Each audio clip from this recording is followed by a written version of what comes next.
One of the biggest lies, one of the biggest cover ups over the past few years as it relates to Russia and Ukraine is that the United States has been an innocent bystander, that they've been watching from afar as Russia suddenly decided in 2022 to invade Ukraine out of the blue. Of course, the story is much darker than that and goes back more than 35 years. How the United States and NATO built up an apparatus to try to destroy Russia. This is true. And our next guest, former CIA analyst Larry Johnson, has been spending an inordinate amount of time putting together an enormous body of research about how the United States, through massive military operations and NATO, built up the modern Ukrainian army, all with an effort of destroying Russia. He's written extensively about this in a multi-part series, and we wanted to have Larry on now to discuss this and go into it. Larry, great to see you again. It's been too long.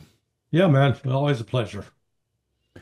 So you've been doing a lot of research over the past couple of years, and you put them together in a series of, really interesting reports on your website, which we'll link up here, about this long history with the United States and NATO trying to destroy Russia. What was the impetus for you with this project? Listening to the lies, and I wanted to have the documented evidence to debunk them. Number one, Ukraine has been a de facto member of NATO since 1995. And I make that assertion on the following. One of the queries I asked was, out of 28 NATO nations, how many countries, and I didn't limit it to just NATO countries, but I said, how many countries have hosted NATO military exercises? The country that has hosted the most, it was listed number 6. So it's hosted more exercises than 22 other NATO countries, Ukraine. Think about that. How in God's name is Ukraine one of the major hosts for NATO exercises when it's, quote, not a member of NATO? The only thing it doesn't do with NATO is, number one, it's not covered by Article 5. Number two, it's not required to make a financial commitment. But when you go back and look at the history of the development of these and I use the military exercise as the entry point, because I spent 23 years scripting counterterrorism exercises for U.S. military special operations forces, for JSOC, SOCOM. And in the course of that, I spent a lot of time with the European Command, which is based in Stuttgart, Germany, the Africa Command, also based in Stuttgart, Germany, the Pacific Command, now called Indo-PACOM, which is based in Hawaii. Those were the principal three. And then Central Command, of course, which is based up the road here for me in MacDill Air Force Base. These military exercises is not a bunch of guys out there doing jumping jacks and push-ups. That's not what we mean by exercise. Exercises run the gamut from doing communications, testing communications between different units, to actual field exercises where specific military units are tasked in response to some event to get themselves organized, deployed, and then prepared to carry out a specific military mission. Over the course of these 30, because the first ones were started to be carried out in 95. In 1997, NATO began using a base in western Ukraine called Yavoriv. If you recall, on March 13th of 2022, Russia hit Yavoriv with some hypersonic missiles. It killed a bunch of foreign military personnel.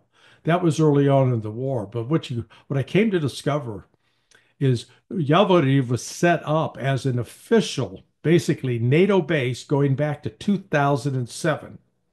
So what we have here is this continued evolution, number one, of the growth of these NATO military exercises. Then I asked another simple question. Why the hell did we expand NATO when the Russian military from 1991 to 2011 decreased in size by 2/3. It went from 3.5 million to 1.3. Now, I could understand making a case that we got to expand NATO because the Russian military is growing, that the Russians are carrying out these military activities around the world. But it was not true. None of that was true. It was all a big lie. And for Donald Trump to sit there and pretend like he's Butterfly McQueen from Gone with the Wind. I don't know nothing about birthing no babies, Miss Scarlett. That, oh, this war in Ukraine, I don't know nothing about it. That's Joe Biden and that's Barack Obama. You know what? That's what my friend Ray McGovern calls male bovine excrement, the MBE. Because under Donald Trump, the Ukrainian military quadrupled in size. Didn't quadruple under Barack, didn't quadruple under Biden, quadrupled under Donald Trump. And during Operation Seabreeze, which was carried out, I believe, in March of 2017, who's president? Donald Trump. What does that exercise include? It includes anti-submarine warfare, amphibious warfare. Wait a second. I thought these exercises were supposed to be defensive. We were protecting ourselves against the Russian invasion. Instead, I can show you a video of U.S. Marines in landing craft landing on the Black Sea shores of Ukraine. Now, if you're Russia sitting there watching the West saying, what the hell are they doing? And then in September of 2020, who is president? Oh, that'd be Donald John Trump. His Pentagon allowed B-52 bombers to fly along the Crimea coast. For what purpose? So when you go back over the history of this, and the pivotal year in all of this was 1999.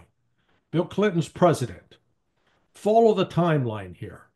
On March 12th, Bill Clinton welcomes in Poland, Hungary, and the Czech Republic as new members of NATO. Despite the Jim Baker previous promise under George H.W. Bush to not move NATO 1 inch east. Instead, broke that promise. 2 weeks later, NATO attacks Serbia. And in attacking Serbia, it's a Russian ally. Russia tries to send some equipment, reinforcements to Serbia. NATO blocks Russia. Then jump ahead. August 7th, the Second Chechen War begins. The Chechen War, Chechens were a bunch of Sunni Islamic radicals. They brought in people connected to ISIS and other things and began attacking inside Russia. The Central Intelligence Agency was involved with supporting the Chechens. That was on August 7th. August 9th, 2 days later, Boris Yeltsin names Vladimir Putin as prime minister. And it's 4 months later, the end of December, Yeltsin suddenly resigns, Putin becomes president. What was happening is the Russians thought they could get along with the West, thought the West would be our friends. And instead of us bringing the Russians into NATO, we created Russia as a non-existent threat, but claimed it was a threat because our military industrial complex needed to grow. Had to have an enemy, and by God, Russia was going to be that enemy. Putin had asked, this is something that I think has been confirmed multiple places, that Putin had asked Bill Clinton, I think one to become friends, partnership. I think did he ask Bill Clinton at the time to actually become part of NATO? Yes, and no, he did. It was during Clinton, right? Am I remembering that correctly? Yeah, you can see that book over my shoulder. Scott Horton from Provoked. He details it, documents it in great detail. What was the reasoning for both Putin to ask to become part of NATO, and what was the reasoning from the Clinton side to say no to that? Well, the Clinton side understood that if they did that, they would no longer have a justification to build, up the budget. I guess back then the defense budget was like $400 billion. Think about that. 400. Now we're up to $1 trillion. Putin wasn't the first one. Boris Yeltsin, right after this collapse of the Soviet Union, had approached the the then H.W. Bush administration about joining NATO, and then made that same inquiry with Clinton in early years. Putin reiterated it.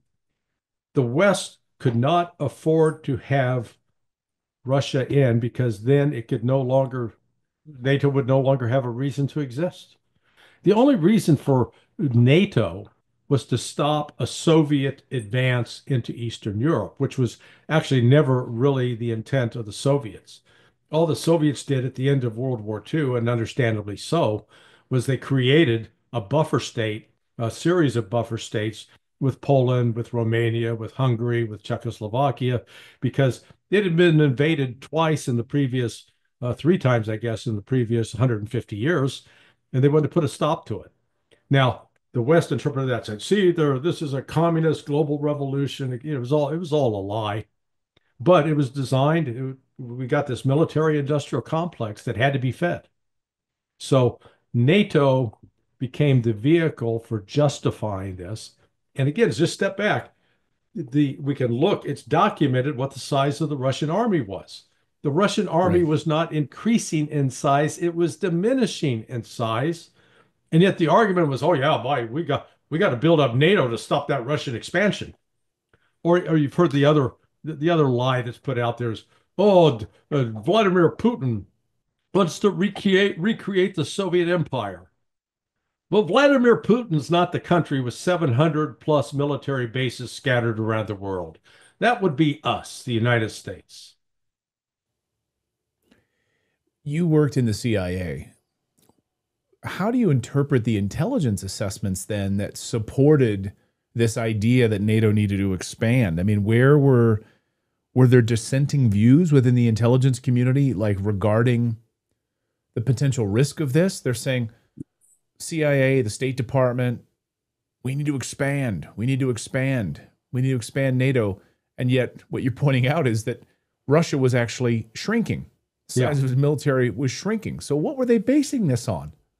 It was based entirely upon the intervention of the U.S. military, the Lockheed Martins, the Raytheons, the General Dynamics, the Boeings. There's money to be made there. And money's not going to be made if you're not, number one, if you're not having to sell these new weapon systems to these new NATO partners. That was part of the scam. You bring these people in and then they gotta, hey, so we can have interoperability, you gotta buy our stuff. So, um, you know, if there were dissenting voices at the CIA, they didn't last long. Remember, this is a bureaucracy. You don't get promoted and put into leadership position by being a contrarian, by saying something that the White House doesn't want to hear. And the White House didn't want to hear this. It was, Clayton, there were public voices like George Kennan, who had been sort of the father of the Cold War in some aspects, coming out and saying, this is crazy. There's no need to expand NATO. In fact, NATO has outlived its usefulness. Don't do this.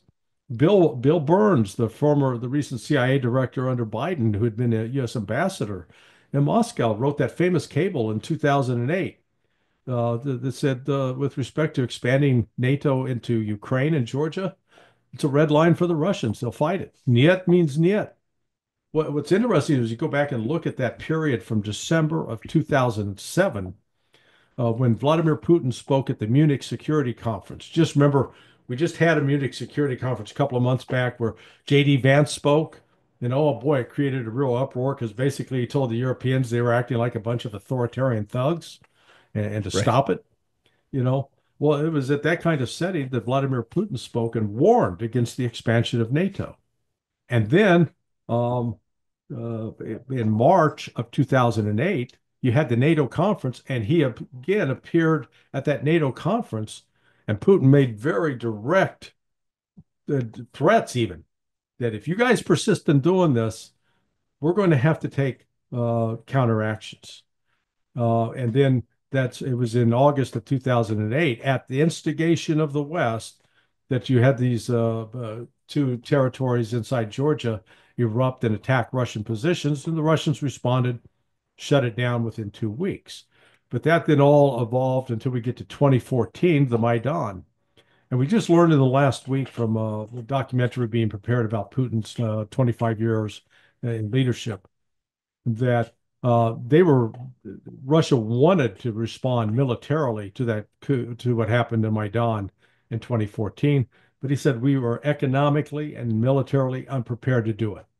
And so they spent the next 8 years getting ready. And it was, again, this was provoked. At no point, all Donald Trump had to do was tell the Pentagon during his time, hey, we're going to cut back on these military exercises on the borders of Russia. This is too provocative. We don't need to establish new bases in Poland and Romania. Too provocative. I'm not selling javelins to the Ukrainians. But Trump didn't do it. He did just the opposite.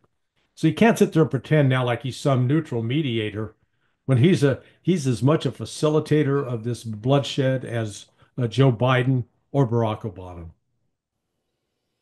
It's a great point. One thing that sticks out to me, though, is that all of this, everything that you've documented here, all of these NATO exercises inside of Ukraine, the expansion, the money, the weapons, the expansion of the Ukrainian army, basically as a NATO proxy. Right. All in an effort to destabilize and destroy Russia. Why did they stop at keeping Ukraine out of NATO? I mean, by all accounts, they are a member of NATO. Yeah. Why just keeping the name? Why just not allowing them to have full membership in NATO? What was that strategy? Because wouldn't that have done more to provoke Russia by officially bringing them into NATO than not? Well, I think that was their fear, that if they crossed that line, that Russia would have been compelled to act with even more force militarily. Understand that there are two papers that were written for the U.S. government. One was by RAND Corporation in 2019. It was, I think, produced for both DoD and the intelligence community. And it talked about how they needed to take efforts to basically weaken Russia. What could we do to weaken Russia? And all of this with an eye towards what to do about China. Now, see, this is not just about Russia. This is about China and about the United States maintaining what the U.S. perceives as its control of the world. Then in December, October of 2020, a paper was written by one Aaron Wes Mitchell. And Mitchell, who had been a senior foreign diplomat in Trump's State Department, wrote this paper that basically laid out the strategy that what we need to do is use Ukraine as a wedge, attack Russia, defeat Russia, and in Russia's defeat, Russia will be compelled to come to the West, and then we can use Russia against China. That was the strategy. It's laid out in the paper. People can go read it. It's in the national interest, published national interest in August of 2021, but it was submitted to the Pentagon's Office of Net Assessments about 11 months earlier. So this was an actual plan within the U.S. government, a strategic vision that we're going to start a war with Russia, use Ukraine to defeat Russia, and then use the Russians against the Chinese. This stuff it's sick. It's diabolical. It's something, you think I'm making this up. Not my word. Right. Just go read it. It's in black and white. And A. Wes Mitchell can then come and argue why he didn't mean it. But it is what it is. There's been quite a few assessments of where Russia goes from here as it relates to Scandinavia. Now, countries like Finland and Sweden now into NATO, of course. I think, a huge mistake expanding right up to Putin's doorstep.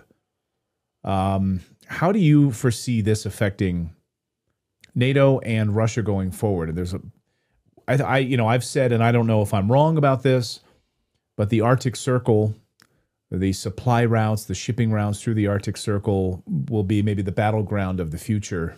And having NATO now sitting there surrounding Russia to the north through these incredibly important shipping lanes. Sure. The United States is woefully underprepared for that. I think, we've covered on the show how we had like one ice cutting ship under the first administration with President Trump. I think Rex Tillerson talked about that. We had like one Coast Guard ice cutting ship. That's it. So by all accounts, Russia is really staking its claim right now in the Arctic. Do you believe Scandinavia, the Arctic, is maybe the battleground of the future? Uh, it- uh, I'll say no for this reason because Russia has such a decided advantage. The West can't catch up. Russia's got 40 icebreakers. Okay, the United States only has one, maybe two, and it takes the U.S. usually 3 to 4 years to build one. Russia Wow. keeps producing them at a rate. Russia's already coordinating with China on securing those routes. That's one of the reasons Trump, wants to try to get Greenland. But again, getting it without we don't have the military infrastructure to back it up. The biggest threat with respect to the Sweden, Finland, Norway, Denmark uh, is whether or not Russia is whether they're going to try to shut down Russia's access to the Atlantic, the North Atlantic, from the Baltic Sea. If they do that, then Russia will fight, and Russia will destroy those NATO navies. The problem NATO has is despite all the hype that NATO is as united as it's ever been or stronger than it's ever been, it's just the opposite. NATO is now weaker than at any time in its history. Its militaries, it has no depth of supply with respect to weapons, tanks, armored personnel carriers, combat aircraft. Uh, Russia has basically shown that it could exhaust the ability of the West to resupply troops in the course of this. Then you had the internal divisions with Hungary and the Czech Republic and Slovakia no longer fully on board. You've got Britain and France talking tough, but their internal economic situations are dire, and the militarily it's even worse in terms of they can't even match the troop strength. Think about this: Russia is in they are recruiting more troops in 2 months than are in the entire British Army.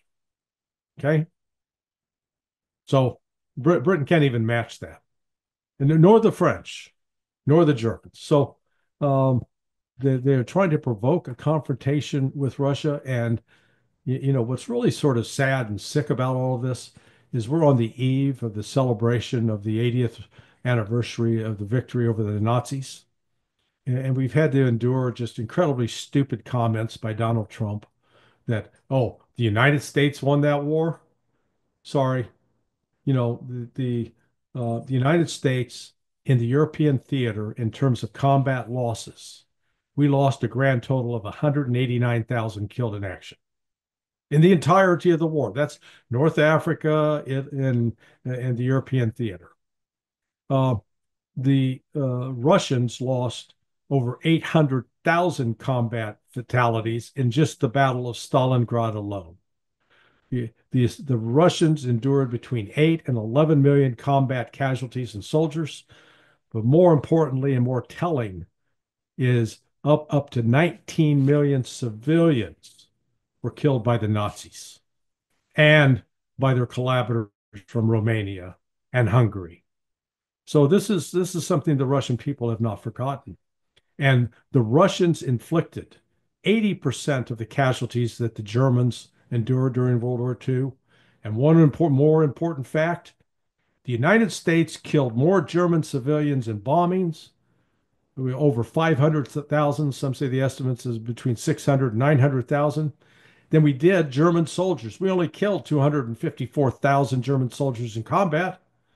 We spent more time killing civilians than German soldiers. So the United States needs to stop this strutting around like we're the cock of the roost, thinking that we were the biggest, baddest boy on the block during World War II. Simply not true. It's an indulgent, really shameful fantasy that Donald Trump is perpetrating. Right. Most people don't realize that had it not been for the Battle of Stalingrad and the turning of the tide and actually pushing the Nazis out of Russia, that we finally decided to launch our D-Day strikes. It would not have happened had it not been for what the Soviet Union was able to do and stop them encroaching upon the Soviet Union with Correct 27 million people dying. Yeah, it's unbelievable. At least I'll give credit. I was in Normandy last year at the 80th celebrations there right before that. And at least at the museums on the beaches of Normandy, they do explain the incredible importance of the Soviet Union. So they didn't like whitewash that and Yeah, kind of yeah. keep it out of that. I was actually surprised by that. Larry, I'll get you out of here on this, which is we've been covering on the show the secret deaths of Americans and NATO soldiers inside of Ukraine and the NDAs that families are sort of forced to sign if they want to receive like military benefits for Americans that have been killed in action inside of Ukraine. We've been told all along that no, Americans really aren't involved in Ukraine at all. It's just the Ukrainians, they're brave. What is your assessment from your intelligence sources? How active has the United States Special Forces, U.S. military, and other NATO countries been inside of Ukraine? I'm talking casualties, deaths on the battlefield versus Russia. We've had a significant presence. Our activity has been more in the realm of directing the combat operations, planning the various moves, directing what the Ukrainians can and cannot do, providing intelligence that's used to attack Russian positions. That article was in the New York Times about a month and a half ago by Adam Entus, laid it out in pretty explicit, great detail of how actual operations we had Ukrainian commanders sitting in Germany next to U.S. commander, uh, the commander of U.S. European Command, who were actually planning the operations and deciding what was going to be done where and who should do what. Now there was some friction between them, but the reality is this: without the United States doing what it has done in terms of supplying weapons, ammunition, intelligence, reconnaissance, without all of that, and then in addition, the personnel on the ground, the coordinating, personnel to operate Patriot missile batteries, personnel to operate HIMARS batteries. Without all of that, Ukraine would have lost this war a long time ago. We've been the major facilitator of it. And Donald Trump, if he was smart, would walk away from it now and beg for forgiveness that we shouldn't have done what we did, and let's get on with restoring relations with Russia. But I think his ego is too big to do that. Yeah, he said he wants to be the president known for peace. Well, here's your opportunity. Say we Yeah. made some huge mistakes. Here's what we're going to do. Come to the table and present a peace plan here. Larry, great to see you. I would encourage our audience to go over, we'll link it up down below. Go over to Sonar21, SONAR21.com. That's Larry's website. And go through his incredible articles here and these pieces about NATO and the U.S. expansion into Russia. You've done some great work on this, and hopefully this becomes part of the proper historical record. Larry, great to see you. Yeah. Thanks so much, Clayton. Good to see you.